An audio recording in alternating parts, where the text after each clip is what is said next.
So today we've got, let's see, all folks who have been coming already, so no introductions needed. But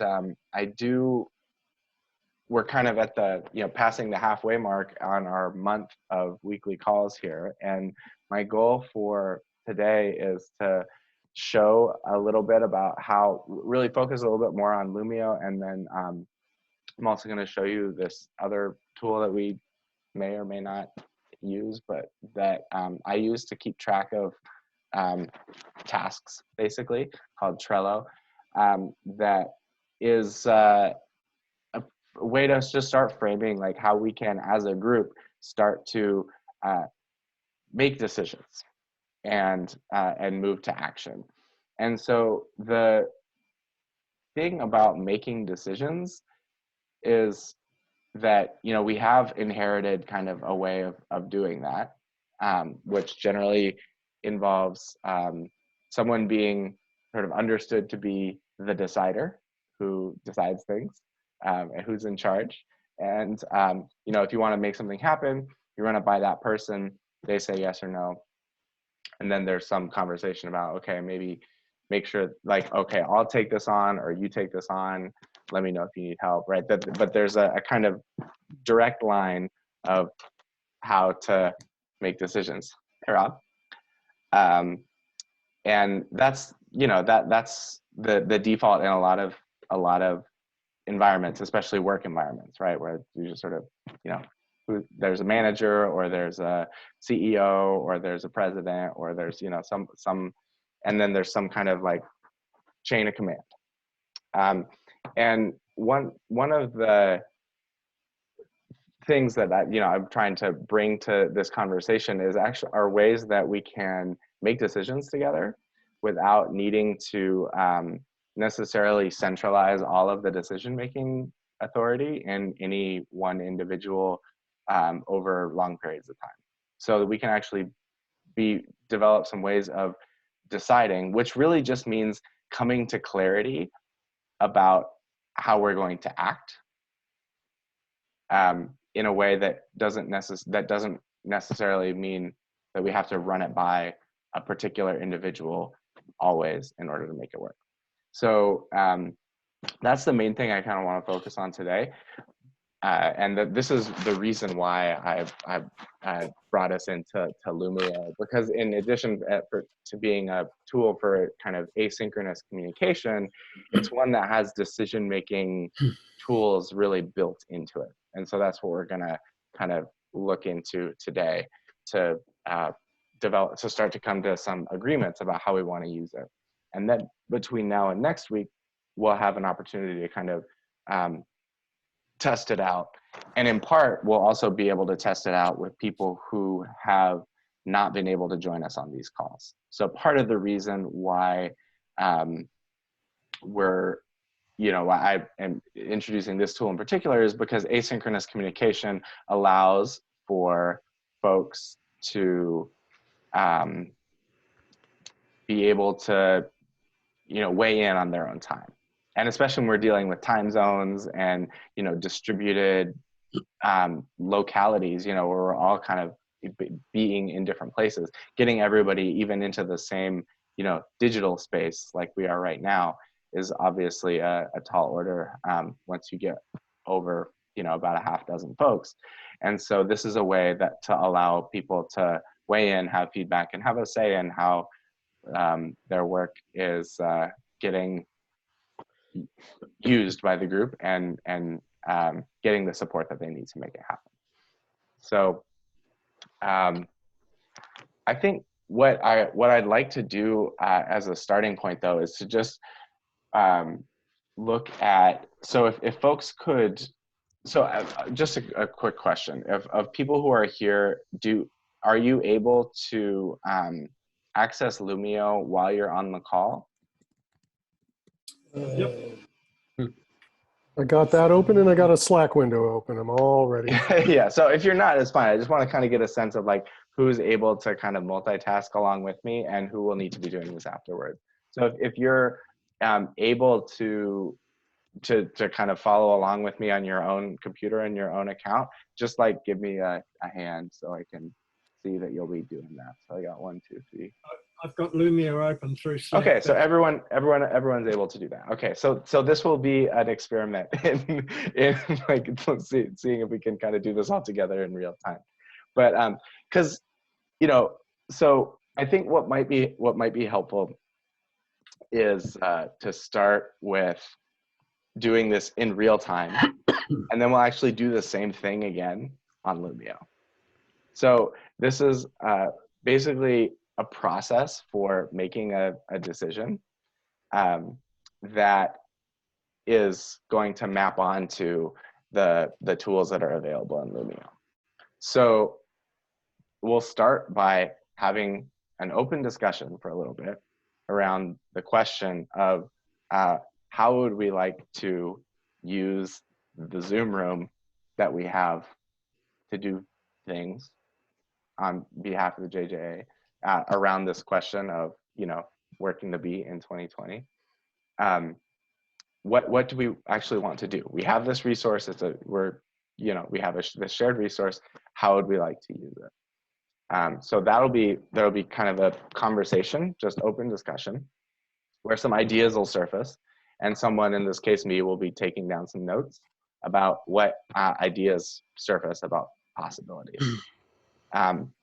Then the second step will be that someone will propose something, and then we'll go through a process of seeing if there are any comments or concerns about the proposal. Then the person who proposed it will have an opportunity to make any changes or adjustments to accommodate those things. And then we'll have a process of being able to raise an objection. And I'll talk a little bit about what an objection, what a valid objection is in this context. And then we'll have a decision that has been agreed upon by the whole group, right? So it's like a formal process that as we get better at just doing it, it can go through the steps pretty quickly. But this is also a process that's designed specifically to map onto the tools that exist on Loomio. And we're going to be practicing it today with some kind of arbitrary, maybe more kind of micro level decisions than we would need to necessarily use this for in general. But I want to introduce the idea just to kind of get it in our kind of collective thinking habits and bloodstream as a group, and then talk about some other ways to do that moving forward. So for starters, let's just start with an open discussion among the folks who are here around this question that I'll be taking some notes on, and we'll do a version of this process in real time. So the open discussion part, what would folks like to do with this group? And I think the principle of, you decide how your work gets used, So as if you're like, let's do this, then if you're the one proposing it, then the group will be leaning on you to be accountable to making it happen. Or if you need support on it, then we can talk about what kind of support you would need in order to make that happen. But the basic idea here at the beginning is just, what would we like to see happen? Is there anything that we'd like to do?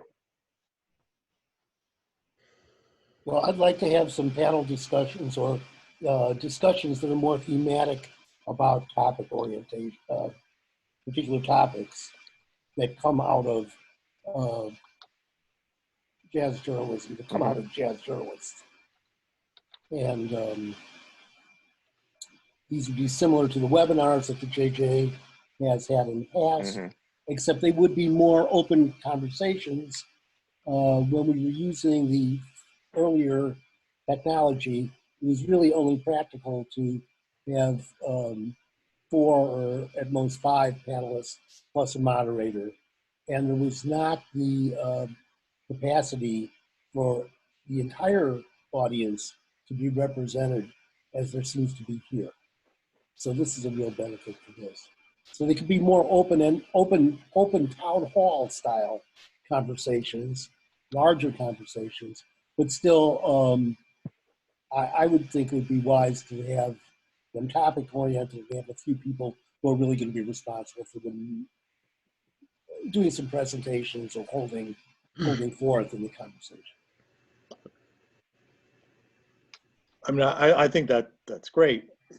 I'm wondering, is there a way to have people kind of, you know, view it while it's happening without the ability to talk? You know, so could this be something that's like put up, hey, there's going to be a discussion on women in jazz or whatever I saw, and people can tune into it, or is it going to be uploaded to YouTube, which, you know, I think is clearly not as good as having like an event that people can watch. You can do live webinars and Alex, please step on me if I'm stepping on you here. No, go ahead. But my last day gig was doing this sort of outreach, and we used Zoom as a way to do distance learning. Typically, we didn't have very many participants, but there is a webinar tool, and we're not in it right now. Right. Correct me if I'm wrong, Alex. That's but correct. There's a webinar tool that for 100 participants and above offers some webinar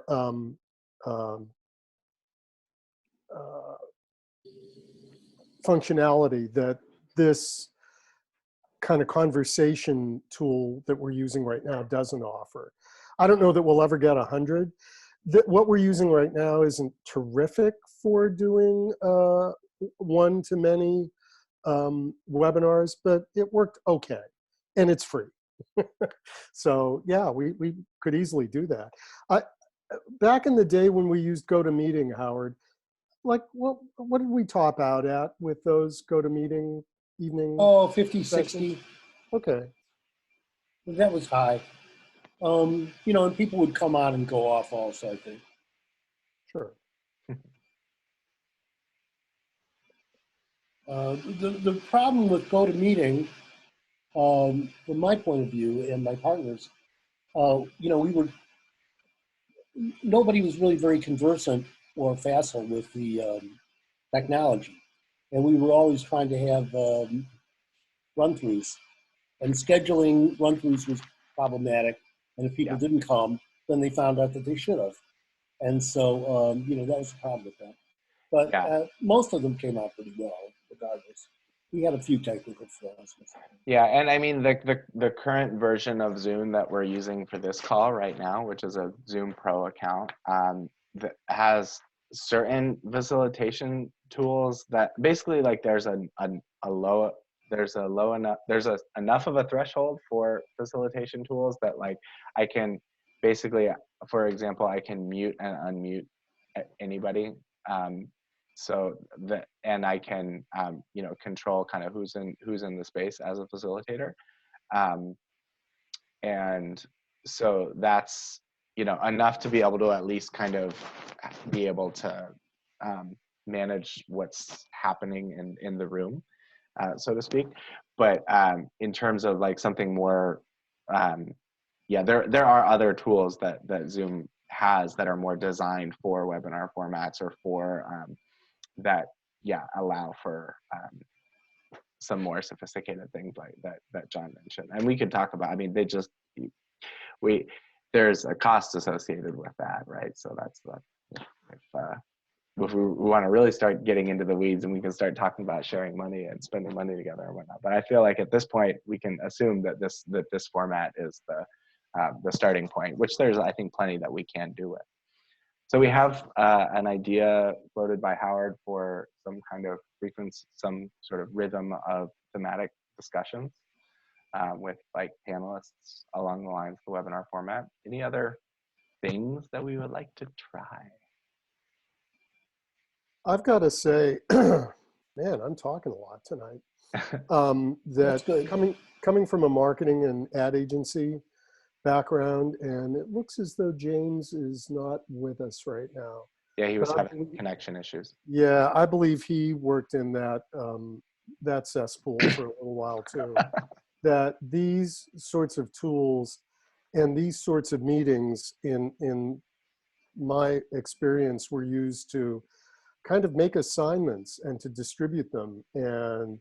Um, and with Trello integration, it seems like you're pointing toward actually doing some things.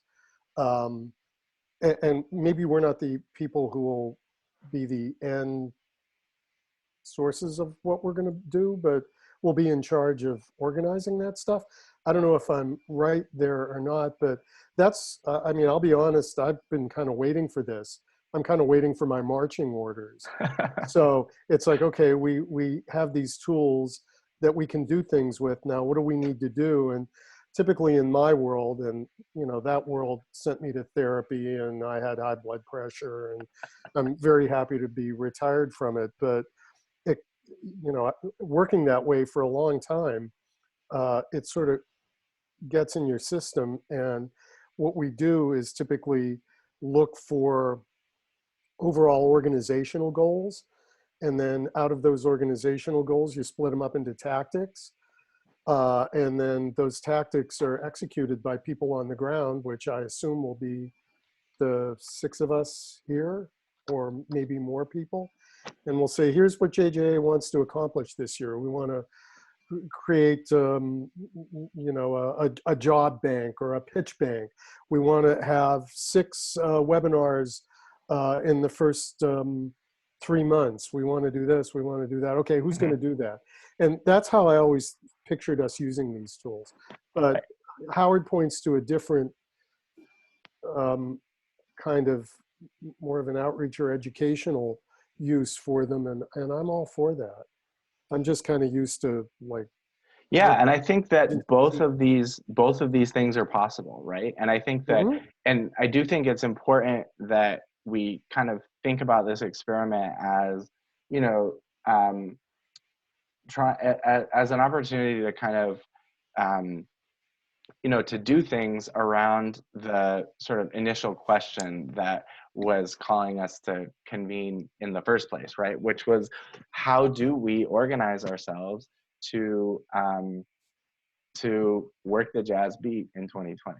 You know, and so whether that's sharing resources, sharing information, you know, outreach to publics, you know, there's lots of ways that we can think about that, right? And if it's helpful to like think about things on that level, that, you know, that might be another interesting conversation that we could have. And I think that for now, like what I'm kind of thinking about it sort of from almost the sort of opposite direction of like trying to find sort of collectively surface some things that we might want to try doing together, and in the work of doing it together, to start to kind of move up into, okay, what are these bigger things that we're trying to do, rather than essentially, seeking out marching orders, right? It's like, it's a little bit more of a emergent process of finding how to work together, right? And so what I've done so far is I've, you know, asked a question, and I've, you know, asked like who's got time, bandwidth, and motivation to, you know, explore this question. And this is who that is. We've found each other, and now the question becomes, okay, how do we do something for, like, in a way that can create space out of our collective intention to, you know, allow other people to explore that question with us. And in particular, you know, folks who, for various reasons, arbitrary or not, accidental or not, aren't able to be on the call with us right now, right? And so, you know, that's where, you know, something like a webinar series is an intentional way of like, okay, let's reach out to some other specific people and hold some space to do a thing. I think that's a great idea. And so I just want to see if there are any other, you know, seeds of, you know, basically ways that we can continue to use this resource that we have. You know, what would be helpful to you might be a question. If you can imagine ways that you know, holding this space for could be helpful to you and other people who are in a similar position. You have the, you're the administrator. This is your page, Alex? What's my page? This Zoom page is yours? It's The Zoom meeting that we're in is the JJA's. It is the JJA's. Zoom. Yeah. Is it the free version or the? It's the pro account. So the free version is basically the same, except for that it doesn't let you go for longer than 40 minutes. Right. And So we've right, paid for the like first tier of. that's good, because someone who uses it in the workplace advised me that also the free version doesn't archive well, or only in a limited form. Yeah.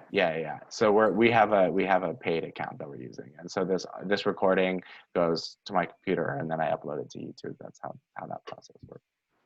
We did take it for a limited period because I wanted to see how it was going to work. I think we're paying $10 a month, isn't it? Right, something like that. Like 15, I think. 15, but it becomes more costly as more people use it, I believe. Isn't that right, Alex? So Loomio Or is that Loomio? Loomio is $1 per person per month. Yeah. To speak to John Cicconi's point, I think that we need to use this space for multiple purposes, or we have the option of doing that. Yeah. And I think that although these calls are occurring under the auspices of the JJA, this is only one of the JJA units of activity. So some of the things that you mentioned, John, the way you were conceiving it, are things that I would normally take to the JJ board. Right. The board itself is not hugely active, but it does have, Susan's on the board, Neil Tesser's on the board currently, and I think we have 6 other board members. But, and they've all been invited to participate in these discussions for that matter. I think that the JJ could have these discussions of the board where you guys would not have to be here or would not be invited to be here necessarily. That's one thing. But I also think that your idea of sort of inflating the volunteer element by drawing on the resources of people here offering is an excellent one. And I would prefer to integrate that activity with the board activity. The other thing is that we can deal with things here that are not JJA organizationally related, although we can use them for that too. Susan Brink in the first meeting suggested that she was looking forward to using these to organize the Jazz Heroes. That's something we can do, and do that. But that doesn't have to be exclusive to this group, and it doesn't have to be exclusive to the JJA, I guess. Similarly, and I don't know how to deal with this, but for instance, the panel discussion or open discussion on women in jazz that I've sort of okayed. To Elliot's point, it would be good if people could watch that without having the possibility of chiming in, I guess. Yeah. It would be good if they could chime in on the chat like we used to do with GoToMeeting. You could just write questions in. That worked okay. Yeah, that's easy to do with this format. Even if they're not invited to be on the call? No, the way that it works is you invite people to be on the call, and then you just mute everybody. And there's a way to set it up so that everybody's muted, and then you just unmute the facilitators who are talking. Would there be a way of streaming what we're talking about here to some other platform where people could watch it live but not be able to even ask questions? Not to my knowledge, but again, if we gave people the link, and this is commonly done. I was literally on a webinar that used this format earlier today. You just invite people to the call, you mute everybody, and you just sort of make a note and say everyone just leave your microphone off for the call. If you want to turn your video off, that's fine too. But if you want to be it on, you know, people will just see you looking, like listening, and that's fine. And then the facilitators are the only ones that have microphones on during the time. So it's a very easy format to make work on this platform. And can any of us institute a call? So anybody who has the login information and password for the account that we have can do that, which currently I believe is you and me, Howard. Yeah. But we could obviously share that with anybody else who wanted to use it. So if someone had a suggestion and wanted to do something, we could say, great, here's the password, here's the login information, this is how you do it. And we would just need to make sure that two people aren't trying to do the same thing, to use the room at the same time. And there are actually ways that you can schedule meetings, like someone could be using this room and someone could schedule a meeting using a different link.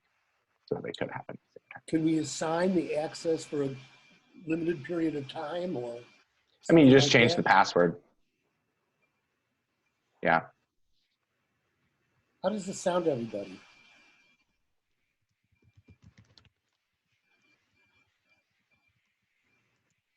I'm curious if there are any, sorry, Susan, were you about to say something? Sorry. It's given me PTSD for my last day gig. Susan, I don't want to run those seminars. I can't quite hear you, Susan. I think your audio connection might be off. Oh, it looks like. Yeah, Susan, you're muted. There you are. You're okay now. Except we can't hear you. Yeah, your mic's not working. Oh yeah, so your microphone must not be working.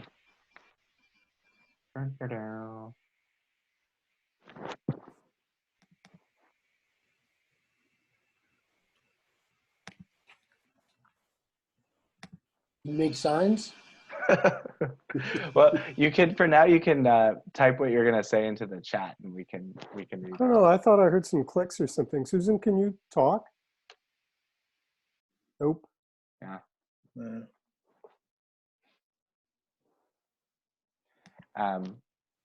And let's see. So okay.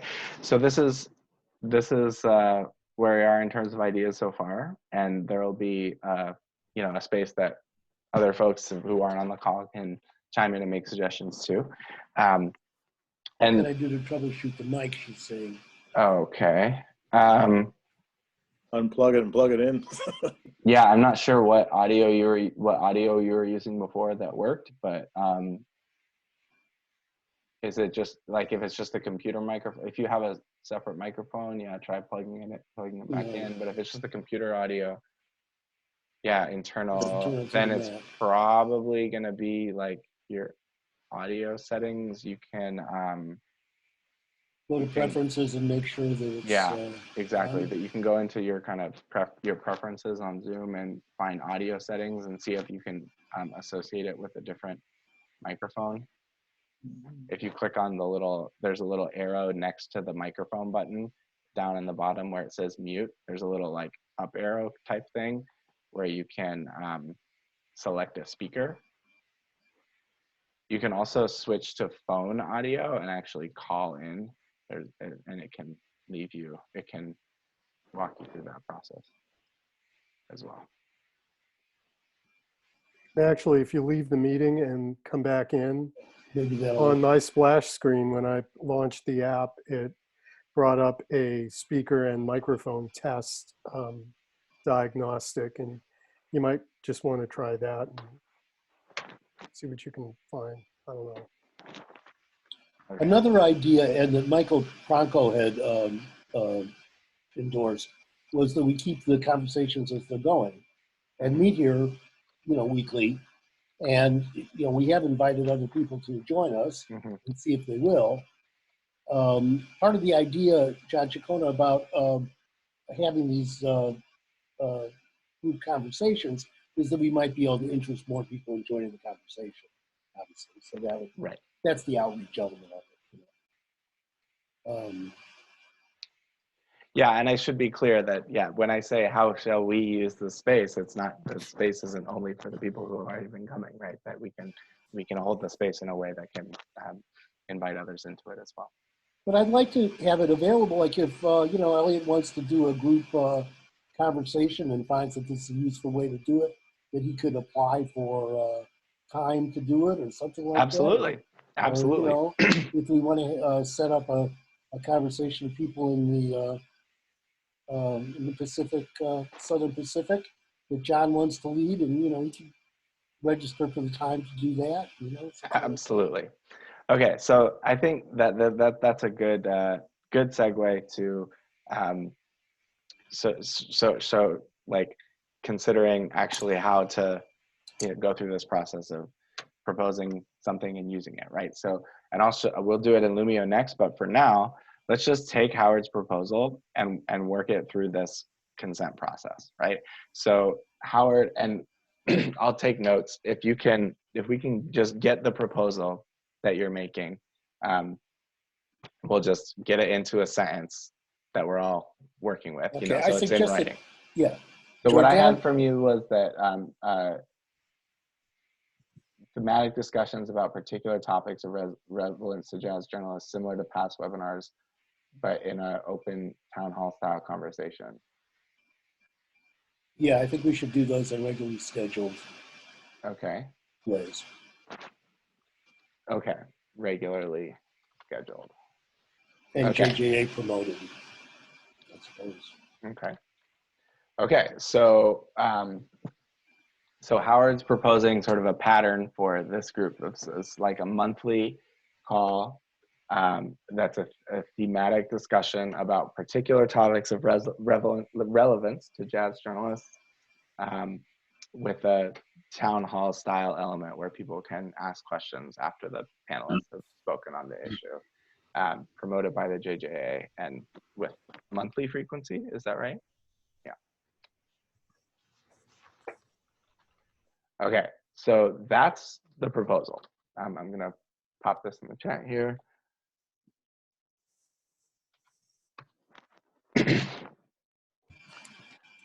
And so now we can just go around.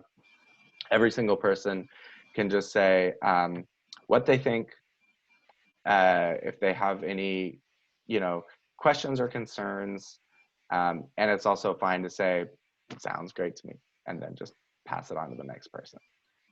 So we'll just do this as a round. I'll just call on each person one at a time. We'll just hear each person out. Susan, if your microphone isn't working yet, which it sounds like it is not, you can post any comments or questions that you have into the chat while we're going around, and then I'll read whatever you have to say once we've all gone around. So this is Howard's proposal. So let's start with Elliot. Sure. Any questions or things you'd like us to consider? I mean, I've already said I thought it's a great idea. Mm-hmm. You know, things that are going through my head at the moment about it are, you know, silly, but what's relevant to jazz journalists and what isn't is a question. I think, when you said women in jazz, I was thinking women in jazz, but it's probably women in jazz journalism, right? Yeah. Okay. So I think focusing it as much as we can, but still keeping it, you know, relevant to as many people as we can is going to be important. And I think there will be, at least for me, I don't know about anybody else, there might be the tendency to get into, you know, women in jazz as opposed to women in jazz journalism.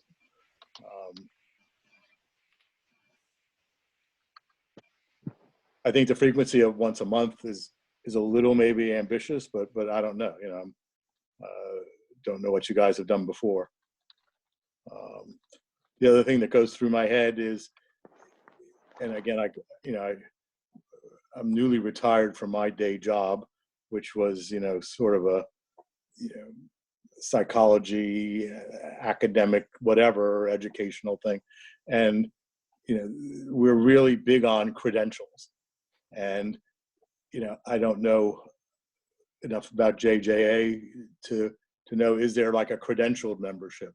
And could you have these things? And one of the things that I think everybody that I've talked to that does any jazz writing is there's a concern about the quality of it. You know, with the internet being so wide open and everything else, could this turn into some sort of, okay, you know, the membership has some sort of credential that you put after your name when you do an article or something. I don't know.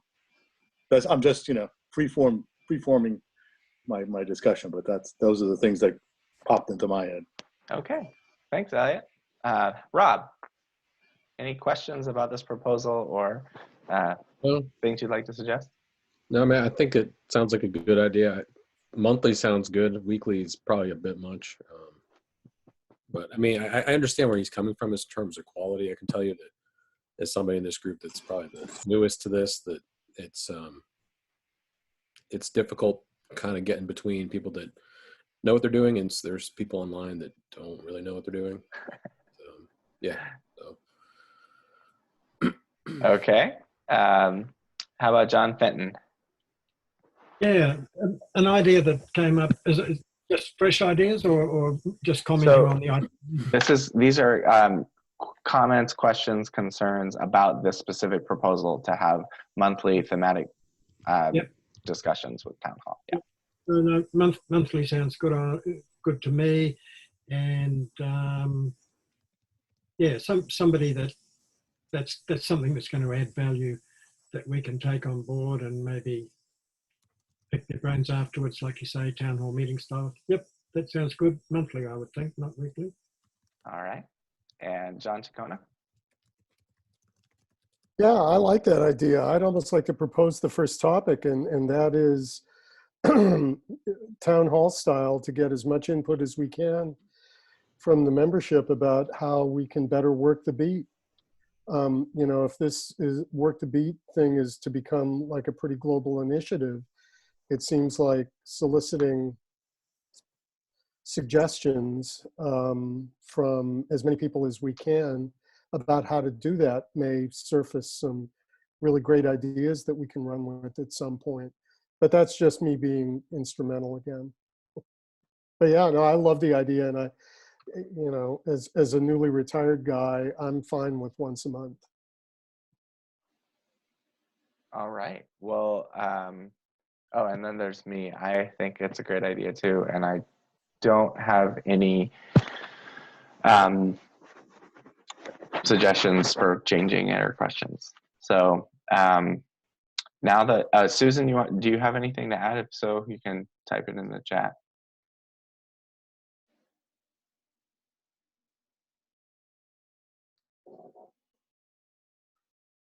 Monthly is great. Monthly is great. Okay. So Can I say something just to answer whatever, or is that outside the process?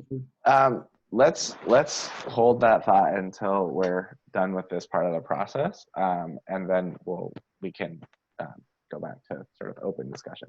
So the next phase in this process is if any of the concerns were, if there's anything that from any of that feedback, Howard, that suggests anything you would want to change about the proposal, anything you want to tweak at this point, then now is the time to do that. So is there, based on it seemed like the two things that Elliot brought up were that perhaps once a month might be ambitious, might be too ambitious. And Susan mentioned also it might get unwieldy if there's a lot of admins and like having to change the passwords a lot and stuff like that. And also this question that Elliot raised about you know, not being 100% sure what it means is relevant to jazz journalists. But if any of those questions brought up, like, you know, okay, I want to change the proposal in this way, this is the part in the process where you would do that. Is there anything you would want to be different?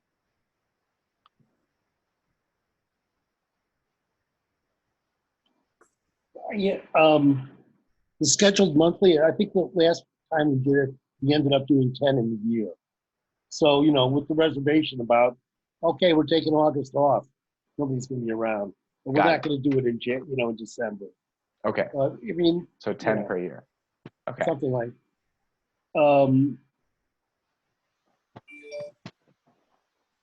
Okay, so I'm going to change monthly to 10 per year. Make it ideally monthly. Uh-huh. Ideally scheduled monthly, as JJ promoted.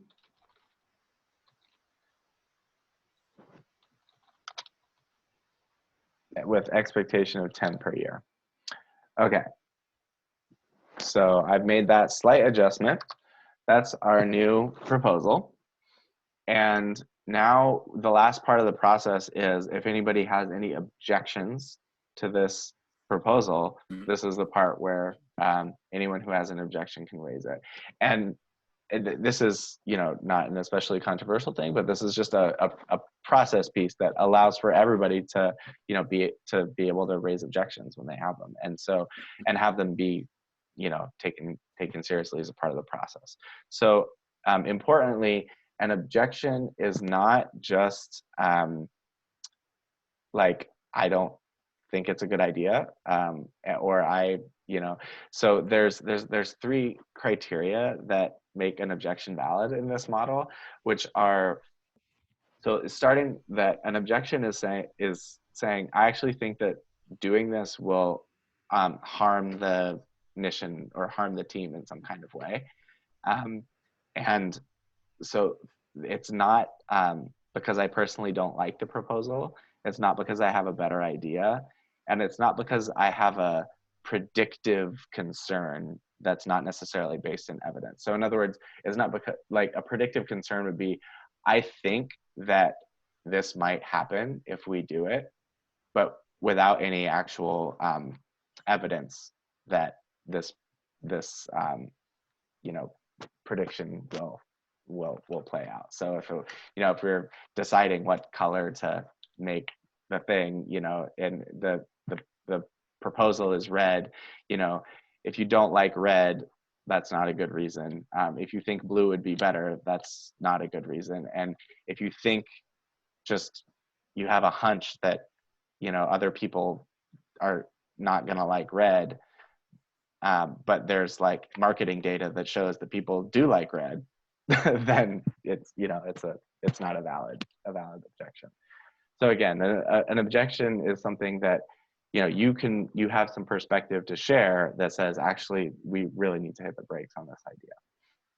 And so this is just a part in the process where anybody can say, like, hold up.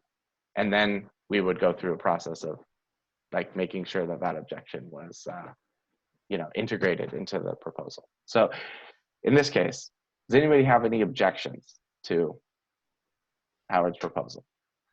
The phrase that gets used with this that I find helpful is, like, safe enough to try, right? That nothing's gonna be harmed, no one's gonna be harmed if we try this proposal, from the perspective of everyone in the room. So any objections? Looks like a no, so there's no objections to integrate. So this is our proposal, right? So now we have gone through this process as a group where the whole group has had a chance to decide this thing, right? And then Howard, being the one who proposed it, will be, you know, it's sort of on him to move it forward, and he would then, you know, schedule the next meeting, let us know if he needs help with anything, you know, and this is where Slack can be really helpful, for example, or, you know, so that's how to do it in this context, right? And we, like, went really slowly through the process, but, like, a lot of decisions, this can be once you get the hang of it, you know, you can kind of go through it in a couple minutes, you know, and it's a way to, like, make sure that everybody is, you know, has a say in the process and is bought in moving forward. So now I'm going to walk us through how that looks in Loomio, and this is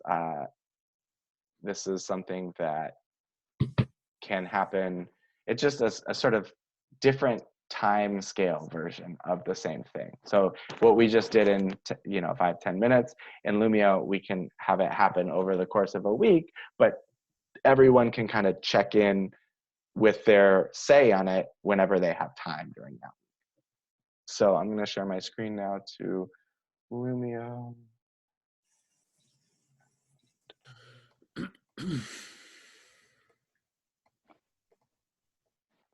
Okay, so a couple of things about Loomio. So last week we looked at how to create a poll. So we have a poll here that Howard has set up. That the first thing, actually, before we go into the integrative consent process, I want us all to just give a try voting in Howard's poll. So this is like a score poll where there's a number of options that you can slide the bar. This being like, I think this is a really good idea, and this being, I think this is a terrible idea. And you can kind of put your score anywhere on here. So these were just some ideas that Howard put on a poll, just being curious like what other people thought of them. So folks can sign into Loomio, and if you're having trouble signing into Loomio, let me know. We can troubleshoot that part of the process. And then come into the, so I'll actually walk us back to the very beginning. So when you get, this is the beginning of the process, you'll go to the thread, how to continue using Zoom calls. And then we'll see Howard's poll here at the top.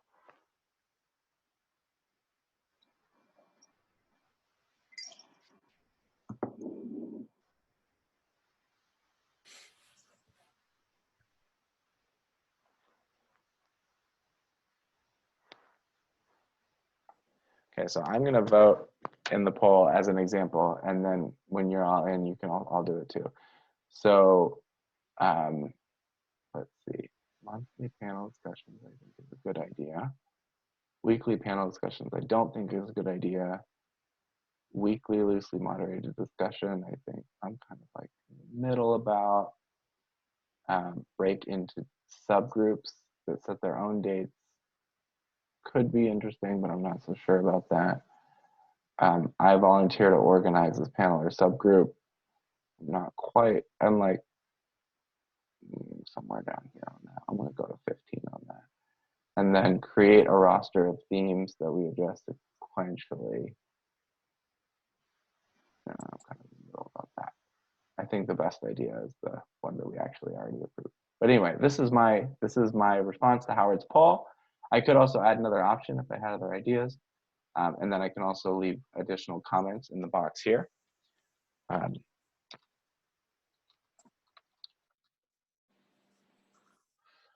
And then, crucially, this part of the process is important. You have to hit the vote button, and that will create a vote. And we can see that Michael actually weighed in. He gave 16 points to continuing weekly. And so this results will tally up everybody's score, and then we'll have a sense of what the collective best things are. That's an example of a poll. So just for now, like, give the poll a try. Looks like we got Elliot. And obviously Elliot did it incorrectly. Oh, okay. So you can change your vote. I'm about to do. So where you see your vote went in, there's a little in the lower right hand corner, there's a little button that says change vote. So you can change your vote again. I know what I did wrong. I thought I hit vote and it didn't do it. So you might need to, did you move the bars first? Yeah. Huh. Who knows? Let's see. Okay, we got Susan's vote. Monthly panel discussion.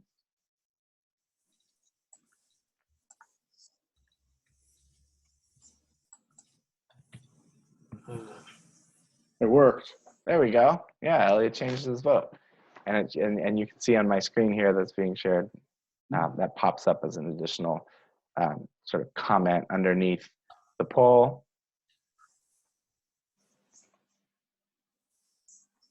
We'll give everybody else a chance to chime in here.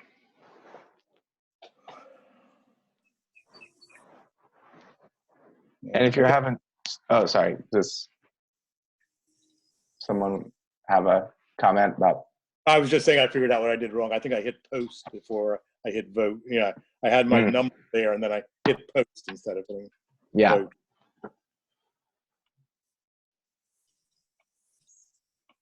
Oh yeah, I could totally see how that would be sort of counterintuitive. Yeah, that makes sense. What is post? Post is this button down here. So we're going to do that next, actually. So you can you can create a comment, a proposal, or a poll, and so that you hit post to create that. But right now we've already posted this poll, and now we're getting votes on the poll.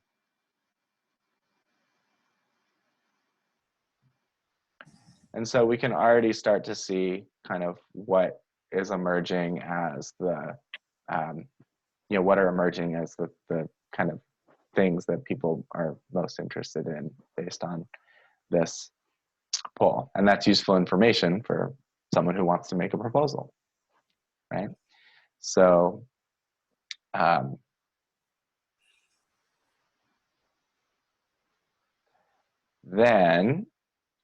so the next part I'm going to show you all is actually how to move this forward as a proposal, right?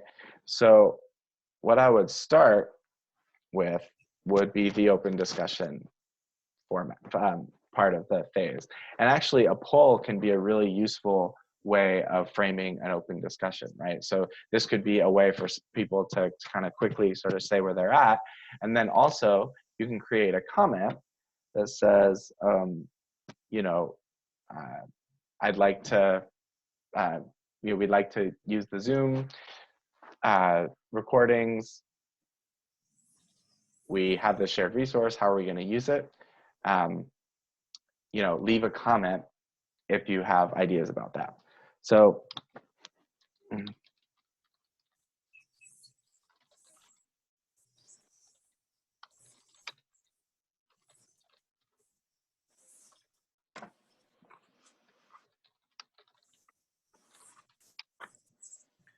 so I'm inviting people to comment. If they have any other ideas, they can reply to this comment. And the way that you would reply to a comment is by clicking reply, and it will sort of make a nested you know, response to that person. So all of the replies to that comment will end up next to each other. But next, we're actually going to move to the proposal phase. So this is we've had a conversation. We didn't really surface any other ideas in our conversation this time, but maybe some other folks over the next week will have ideas about how they'd like to use the room, in which case they can leave a comment. But now let's actually go through see what the proposal process looks like in Loomio. Basically what we just did for Howard's idea, we're going to do on Loomio now. Okay? So the way that we do that is by default, you can see that it's set as comment, but you just click the proposal button and it opens up a slightly different window. So this is the proposal for, I'm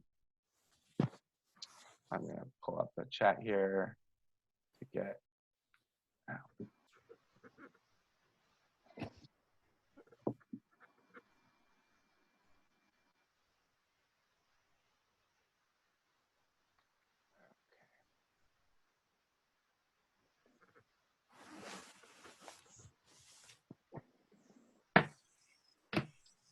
Okay.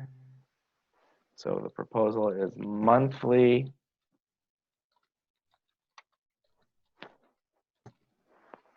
thematic panel discussions. And then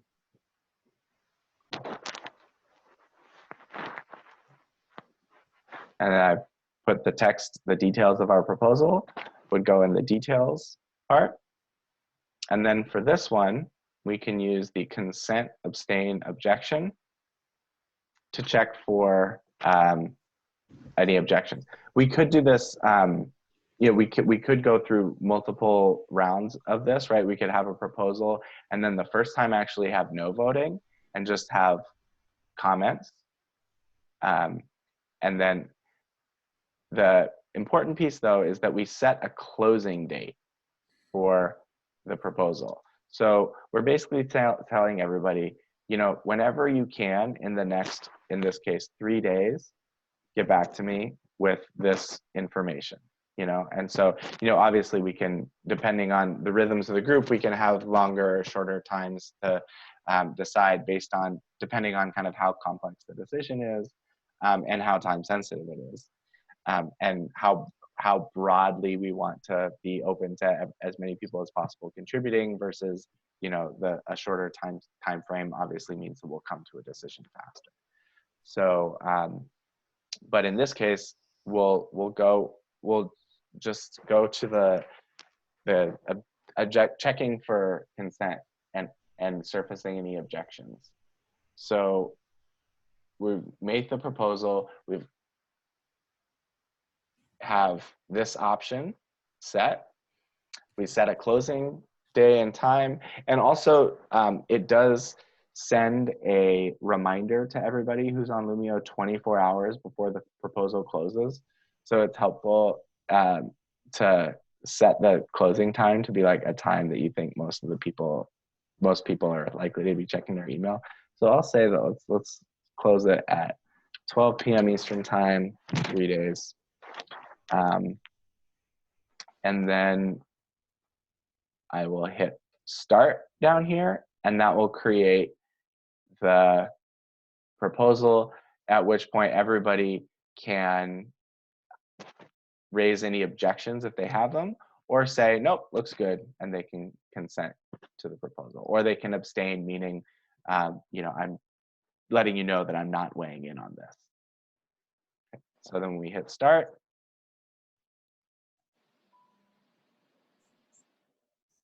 and then you want to send it to people just to let them know. So it'll send a little email to everybody, send a notification to however people have their notifications that this proposal has been started. Click send. 11 notifications have been sent. And now people can respond. So everyone can now respond. You can always leave an additional comment with your response. Hit that vote button, and we get this nice little circle that tells us sort of where we are with people's votes. And so the next phase of this, which we will not be showing you right now because it happens at the end of the proposal, is that we will share an outcome of the proposal. So when it closes in 3 days, nice, everyone's weighing in. When it closes, we will have, there's this last notification that goes out to everyone that's called the outcome. And that's the way of kind of clarifying, sealing the deal, kind of coming to clarity about the decision is, you know, and so when this closes, because I was the one who proposed it, I will be the one who shares the outcome. And the outcome will say, like, assuming it passes, right? You know, everybody consented to this, so we're going to move forward with this. Howard is going to schedule the first one, and we'll take it from there. That'll be what the outcome looks like, and that will then get sent out to everybody via Loomio. We'll have all made this decision. So that's the consent-based decision-making process in Loomio, and I know it's like kind of arbitrary and technical at this point, but the idea behind this approach is just so that we can kind of collectively empower ourselves to make a proposal. And anybody can make a proposal. It's not like me, the guy in charge, makes the proposal and like checks if everybody's okay with it. Anybody can make a proposal. And anybody can poll the group, you know, about information. Anybody can ask a question, right? So the idea here is that we're building both kind of the digital infrastructure and the tools, but also the kind of group culture of kind of getting used to saying yes to each other, you know, and also having a clear way of actually saying no when a no needs to be said. So this is the sort of roadmap for what that process can look like. Hopefully, folks who are on the call today and folks who are watching the call and interested in participating can take advantage of this approach to suggest things.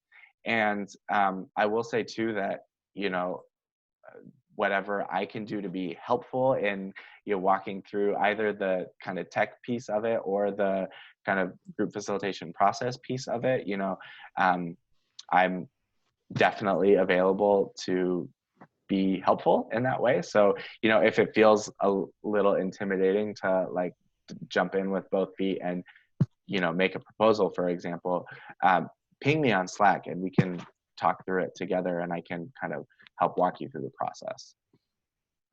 So at this point, are there any questions about what we've just did?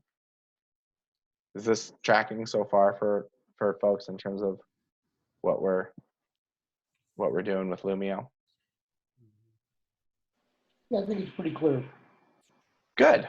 All right. Well, so then I think what we should think about next steps. So next week's gonna be the last one of these that I'll be hosting in this way. So we'll be able to kind of you know, troubleshoot any of the processes around making a proposal.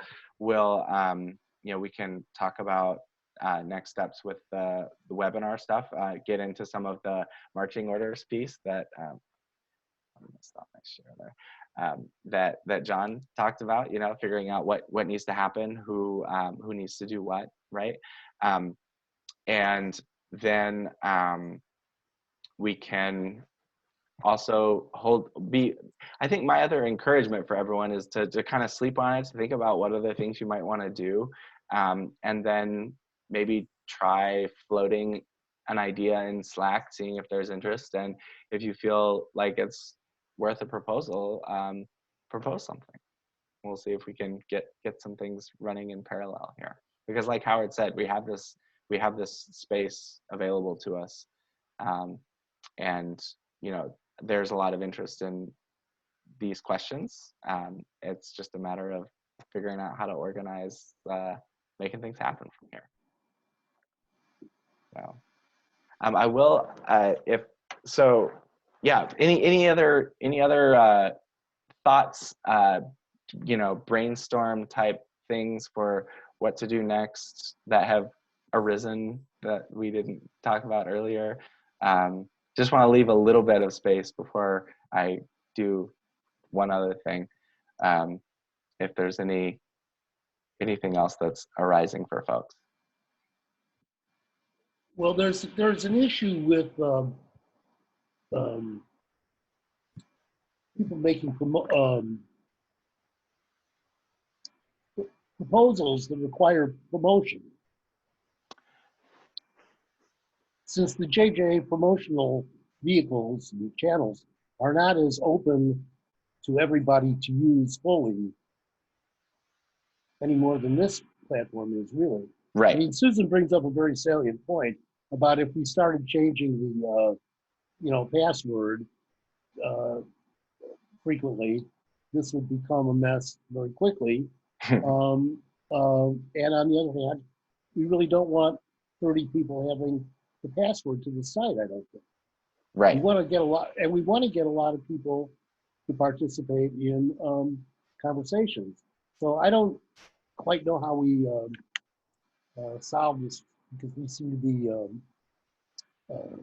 conflicting interests. Yeah, I mean, one thing that we could do is to just have a, you know, small number of people who are, you know, have that information, and agree to kind of, if somebody who's not in that group wants to host a call, just one of us, you know, be on the call. And again, like I can I can engineer promoting, for instance, a March 10th conversation, Hmm. but if somebody else wants to promote it using JJA outreach, I have to be involved, or maybe Susan does, Oh, I see what you're saying. Yeah. because there's no other, we can't, again, give the passwords to JJA News, give the passwords to Facebook. Right, pages, right. So that's going to be something that we have to deal with. Mm-hmm. I'd also like to speak to Elliot's question about credentials and quality that is Yes, thank you for speaking, reminding me. is of interest to Rob also.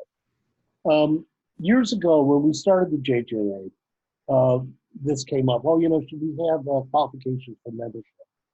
And we, the large group, had a town hall kind of conversation about this, and we revisited it fairly frequently. But I've put my thumb on the scale about it more than once also.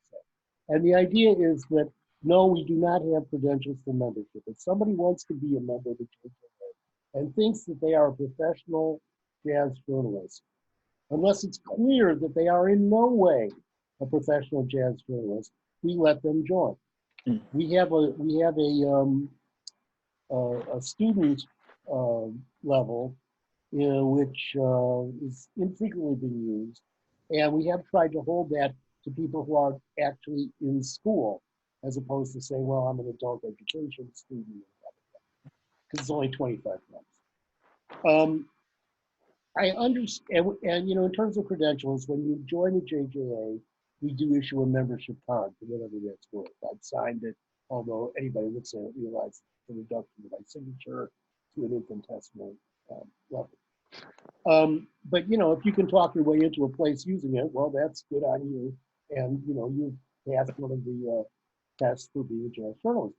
So the idea of quality is a tricky one, because and when I first got involved with this organization, I didn't think anybody would ever let me into an organization that I applied to. I didn't think I had the credentials. I didn't think that even if I had credentials to show, I was intimidated by offering them up. So the idea of inclusivity seemed very valuable to me. And in terms of how we adjudicate or rate each other's work, well, it's up to us as creative people to try to meet our own expectations. And if we're working hard to try to write really good work, I think it shows. And if it doesn't show, then we have a member who's here and is doing consistently mediocre work. We can try to provide some guidance, some mentoring, some instruction, and we've done that over and over again.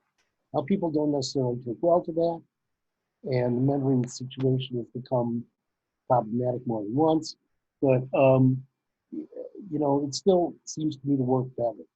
So, for instance, the people involved, the people who've been proposed to be the panel for this Women in Jazz Journalism conference session, I know two of them, and the other two I don't know. And the two that I know, I can attest to them being genuinely skilled writers. But they are at a certain level. But they're going to be talking to people who are at the same level that they are, probably. And if we, are paying attention to them, we're sure to learn something too, even if we're at a slightly higher level of craft or contact, I believe. They have their own point of view, and we can hear it out, or we can let them express it. So that quality issue is never really, I don't like it. I don't see any way to enforce it. Similarly with ethics issues coming up. I've always thought we should be able to monitor and control our own ethics.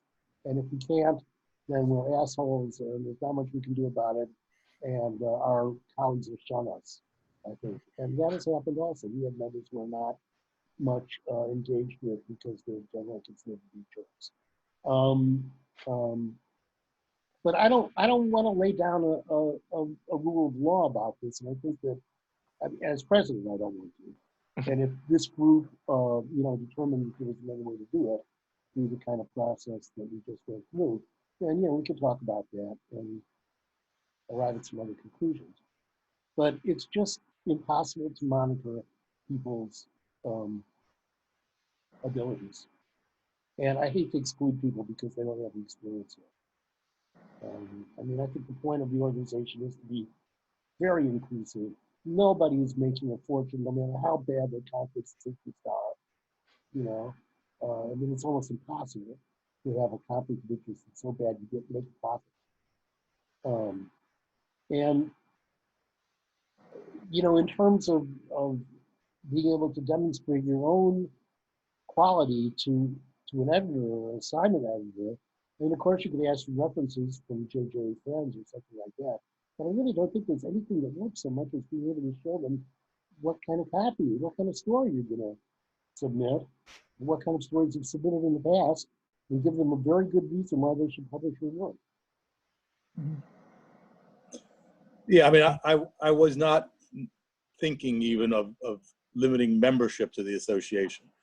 And again, I don't know enough about the association to even talk intelligently about it, but where I was coming from was, there's members and there's members, so to speak. And there certainly are senior members. And there certainly are people who have a lot more experience and, than others. And you briefly touched on it with the mentoring program. I don't know why that didn't work. It works in a lot of other places that I've been. So, again, it's a thought. I think people understand, the hierarchy. Talking about quality, I was not making my comment specific to JJA. I was making my comment to everything that's out there. Right. And what is our place in trying to, have jazz criticism and jazz writing, at a decent level. I think that's a good conversation we could take up in one of these And that's a sessions, or in conversation on Loomio is an ongoing thread. Mm-hmm. And those two conversations are slightly different, and they're both important. Yeah, I really like what you said, Howard, because I think when you're a writer, you set your standards, and if you work hard at it and think about it and look back at what you do, you improve, and you just work and work and work. So, most writers, if they're serious about their writing, will be working hard to improve just the standard of their work and what they do. And, sometimes it's a jump for us. I used to do diplomatic writing where you're required to use weasel words and passive voice. Nothing to do with you. They said this. That's got nothing to do with jazz writing. So, yeah. And maybe that mentoring thing for those that feel they'd like that extra. None of us can afford proofreaders. So, there you go. The mentoring thing. I'm in a different situation, obviously. I write for one newspaper. I get my assignments every month. I send them in to Andre Henkin, who, Columbia School of Journalism, who goes over them and sends them back to me. So it's very different, I guess, than being a freelance person in that sense. Now, I've done some freelancing stuff, certainly, but the main thing that I do is write for the New York City Jazz Record, and I'm doing 2 or 3 CD reviews a month, a story here or there. That kind of thing. Well, how is that different, do you think? Well, because it's different than, as you were saying, you can't afford a copy editor, you can't afford. I get that, I have that, and I've benefited from it greatly, and I think a lot of the writing that I see out there on the net or wherever, there's clearly none. Well, we are supposed to be a professional association. So, people who are just saying, oh, gee, I really like this record, or, some sort of like Facebook post, that's using the medium, but those are not people who even, that's not having any pretense about having ambitions to be journalistic. This is opinion wanting. Yeah, And that's fine. And I think that is actually a really a really important piece. I actually hadn't really thought about that when I was formulating the question that kind of, started, around working the beat. But, what makes, what does it mean to do a good job at this work? Is an important question to talk about. And I think it actually might be really interesting to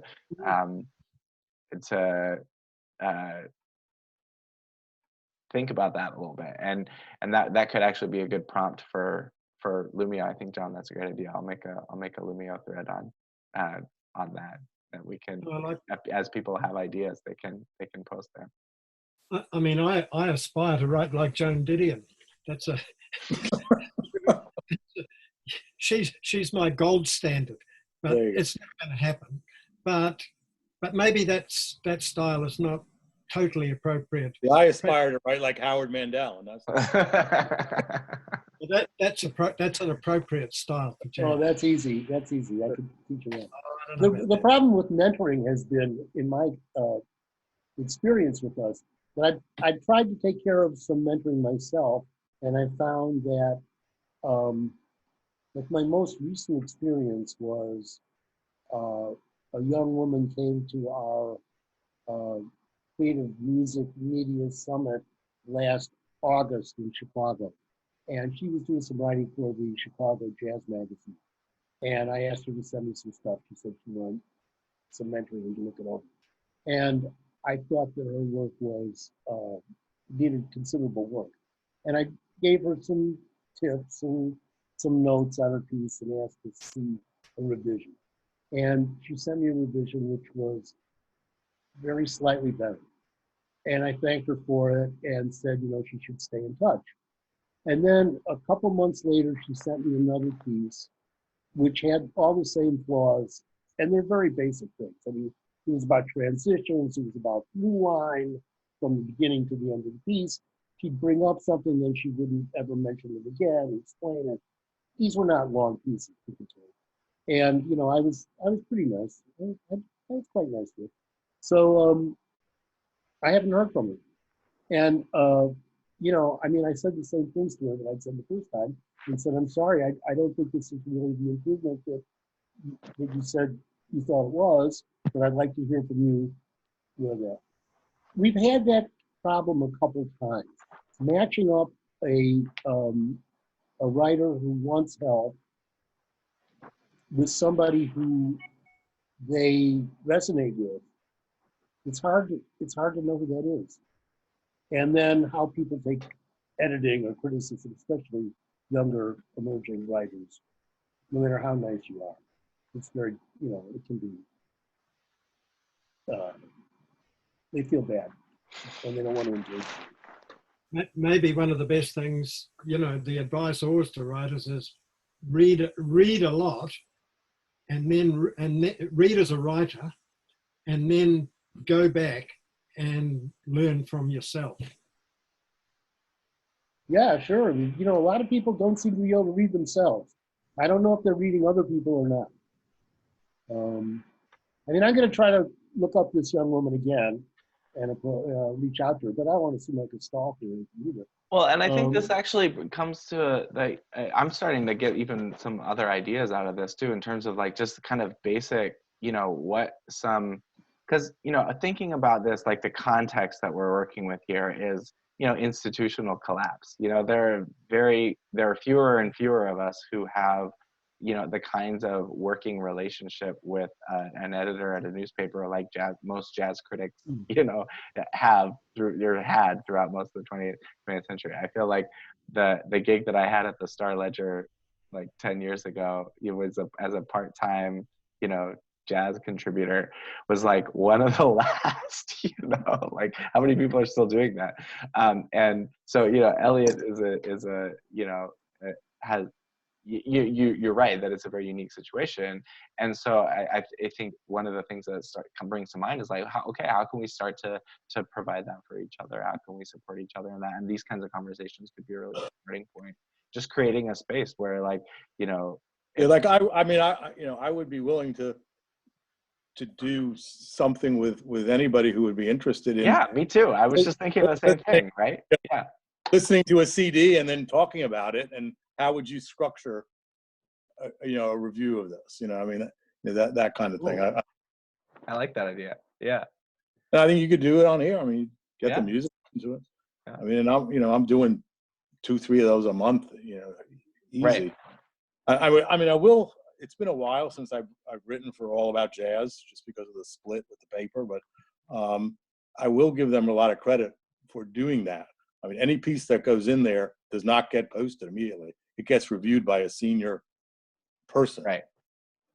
From there. I don't know if anybody else has ever written for them, but and I can tell you, when I stopped writing for them, the number of hits on my articles went dramatically down. Right. And all our stuff is posted, but it's posted in a newspaper. So the Right. whole newspaper is just uploaded to the website, and it's indexed, and you can find the stuff, but it's there's just no comparison. Great. Well, thanks again, everyone, for staying tuned and for bringing your curiosity and Is desire there to do something things. else you talked about doing? Is there something else you want to do? I think It's too late. we'll save it for next time. That I do wanna introduce Trello to folks. But I think what I'll do is I'll send out an email later this week with an invitation link for people to see how I'm using it, basically, and then we can talk about how we can talk about how to use it as a group next week as we're moving forward. Also, I want to say to John Chacona that, yeah, that's a good idea also for a discussion, as you're saying, really looking to how do we cover this piece? That would be a good topic. And to Elliot, the idea of doing these weekly, I shy away from, I can't commit to doing them weekly. And if we get enough people here who want to produce these things, if they're going weekly, maybe that would work. But again, we have to promote them. You can't just put them up without telling anybody what happened. So Yeah. Findings, Doing which week? Doing what weekly? doing thematic discussion. Oh, right, okay. And it would not Did I mean say that we- that's all we do. I would I suggest, don't remember saying we should do that. Did I? that was on your vote, Oh, okay. Loomio. I think I've totally screwed my vote up in a lot of Okay. ways. But in any case, my idea is not that It's we probably would, better off being up there with zeros. Blame the Russians. It's the Russians. yeah, Cyril Mashka did it.